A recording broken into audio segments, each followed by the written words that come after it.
Alright guys, so next topic that we are going to cover is North Korean soldiers in Russia, in the context of Ukraine war, and why it is interesting and why it is important is because in the last 500 years, this is the first time that Asian soldiers are willingly part of, any European conflict. Okay, so the war is between Ukraine and Russia, and 12,000 North Korean army is actually, there in Russia now and to support Russia in the ongoing Russia-Ukraine war. So let's get into the details of this discussion. And if you see what is the historical significance, past 500 years, European nations sent troops to fight outside Europe, okay, like India or Africa.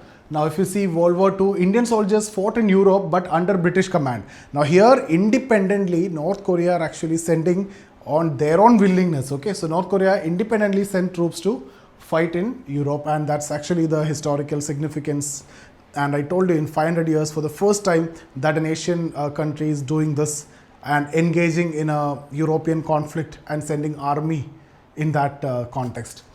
So North Korean troop deployment, around 12,000 North Korean soldiers sent to Russia against this Ukraine war, and the purpose is basically the soldiers will fight on Russia's side against Ukraine, and deployment date, it is expected to be by November 1st. We discussed this already before also, and the potential alliance between Russia, China, Iran, North Korea, right? So North Korean military strength, just for factual understanding, I've taken this, almost 12,80,000 active military personnel. So huge, okay, and reserve force around 6 lakh they have, and paramilitary again 5.7 million paramilitary personnel is there. Now, if you look at Russia, Putin is also trying for a huge expansion. So Putin orders expansion of Russian army and recruiting from the rural area also, and they want to make it the biggest army. So foreign soldiers, incorporating soldiers from North Korea, Syria and other allies as well, and aiming to create world's second largest active army after China. Now, impact on Ukraine, Russian advance, if you see Russia making progress in eastern Ukraine at this moment. And what is the Zelensky's concern? Guys, I am just making it as bullet point and don't want to waste too much of time. Just the updation is what I am giving. So, Ukrainian president nervous about potential influx of North Korean soldiers. Okay, and World War fears is also there. Zelensky wants this could be the first step towards World War II. Global conflict potential is also there because, Russia, China, Iran, North Korea can be together at the same time. UK and US can join Ukraine, and UK and US can deploy their army in Ukraine, and Ukraine can be a, war area or conflict zone between, these major powers. Okay, so that is the major issue here.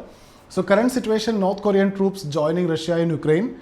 Potential escalation that the European and American troops may enter Ukraine in support of Ukraine, okay, and then it can form an alliance like UK, US and Israel, and then Ukraine, etc. On the other hand, Russia, China and North Korea, Iran, again a very dangerous alliance. So the possible outcome, Ukraine becoming a battleground for multiple nations and against these superpowers. The CRINK alliance, this is what I have discussed. Potential future involvement. China is silent as of now, but there is China's policy as of now is wait and watch. But if China is getting involved in this, it will be in this side and it will take the war to the next level, and it is going to be very dangerous also.